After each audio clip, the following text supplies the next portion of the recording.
ইসলামী শরীয়তে হক হচ্ছে দুইটা, একটা হচ্ছে আল্লাহর হক আর একটা বান্দার হক। যদি কেউ বান্দার হক আদায় না করে তাহলে বান্দার কাছ থেকে মাফ নেওয়া পর্যন্ত তাকে আল্লাহ তাআলা মাফ করবেন না। এখন কথা হচ্ছে আপনার কাছে বোন, আপনার বোন সম্পদ পায়, আপনার মেয়ে আপনার কাছে সম্পদ পায়, বাপ মারা গেছে সম্পদ ভাগ করে দিচ্ছেন না।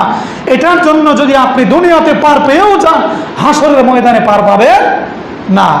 হাসরের ময়দানে যখন আপনার একটা আমল নেকি ছট পড়ে যাবে, আপনি অনেক টাকার মালিক ছিলেন দুনিয়াতে, কিন্তু হাসরের ময়দানে গিয়ে একটা নেকি আপনি কোথাও পাবেন না।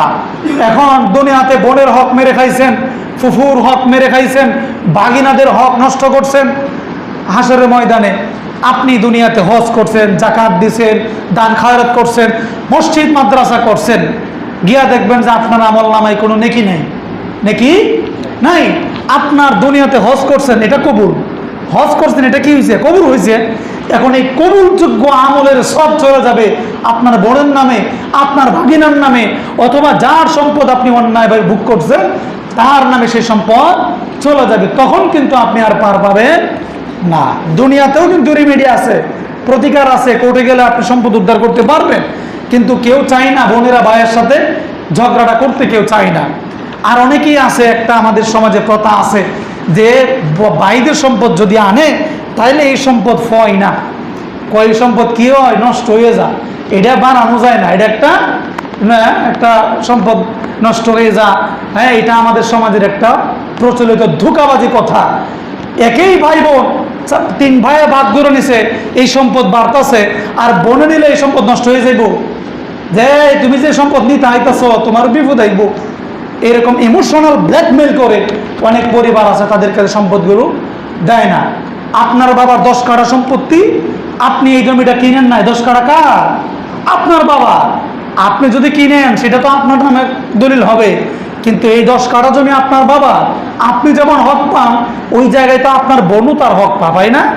এই কিনতে তো আপনার কোন টাকা দেন নাই, দিয়ে থাকলে এটা ভিন্ন কথা, ওইটা আপনারা মাইনাস করবেন, কিন্তু একেবারেই দেয় না। এরকম মানুষ আছে না নাই? হ্যাঁ, এরকম মানুষ দেশে অভাব নাই, অনেক আছে। অথচ রব্বুল আলামিন বিধান কত সুন্দর, একজন নারীর সমান করে দিয়েছেন দুইজনকে। একজন পুরুষ একজন নারীর ডাবল পাবে, 2 অংশ বেশি পাবে। 1 অংশ এক নারীর চাইতে কি বেশি পাবে, তাহলে 1 অংশ দিতে আমার এরকম কুণ্ঠাবোধ কেন করে? ব্যাংকে টাকা রাখে বাপ মারা যা, একটা পয়সাও মেয়েরা পায় না। আছে না? এরকম আছে না? নাই আছে? হ্যাঁ, স্থাবর সম্পত্তি হয়তো বা কিছু নেই, কিন্তু ব্যাংক ব্যালেন্স, গাড়ি বাড়ি যদি থাকে, এই টাকাগুলো বোনদেরকে, মেয়েদেরকে দেয় না, ফুফুদেরকে দেয় না। এটার জন্য দুনিয়াতেও আপনি জানালায় পড়বেন, দুনিয়াতে যদি বাচ্চাও যান তাহলে হাসরের ময়দানে কিন্তু আপনি আল্লাহর কাছে ধরা খেয়ে যাবেন। দুনিয়াটা কয়দিনের? সুতরাং এটা তো হচ্ছে একটা দিক। আর একটা দিক হচ্ছে আপনি ক্ষমতা আছে, পাওয়ার আছে, সামর্থ্য আছে, আপনি মানুষকে মাইরে দূরে চলেন, শাসন করেন, উল্টাপাল্টা করেন, সমাজে নেতৃত্ব দিতে গিয়া উল্টাপাল্টা অনেক মানুষ থাকতে পারে। এই এলাকায় মাশাআল্লাহ আমি জানি সবাই আলহামদুলিল্লাহ যথেষ্ট ভালো মানুষ, তারপরেও অনেকেই থাকতে পারে পেশির জোরে, বাহুবলে অনেক অন্যায় করে থাকে। এই অন্যায়ের ক্ষমা তার কাছে মাফ চেয়ে তারপরে আল্লাহর কাছে মাফ নিতে হবে। হকুল্লাহ, হকুল ইবাদ, বান্দার হক আল্লাহ মাফ করবেন না, বান্দার হক বান্দার থেকে মাফ নিতে হবে।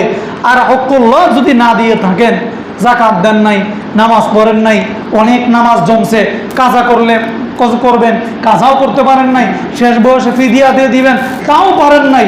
যদি আল্লাহর কাছে ভালো করে একটা তওবা করতে পারেন, আশা করা যায় আল্লাহ তাআলা মাফ করবেন। কিন্তু কারো কাছ থেকে 10,000 টাকা না বলে কিংবা কোনোভাবে আত্মসাৎ করে, প্রতারণা করে, দোকান বাকি রেখে, আছে না দোকান বাকি অনেকে, 5-10 বছর পরে মালিকেও খোঁজ নেয় না, আর এই লোকেও আর খোঁজ নেয় না, মনে করে আরে বাচ্চা গেছি। এই যে বাচ্চা গেছেন না, আপনি বড় বিপদে পড়ছেন, 10,000 টাকা কোনো ব্যাপার না, কিন্তু আপনি সারা জীবনের জন্য আপনার উপার্জনের মধ্যে একটা হারাম অংশ যোগ করে দিয়েছেন।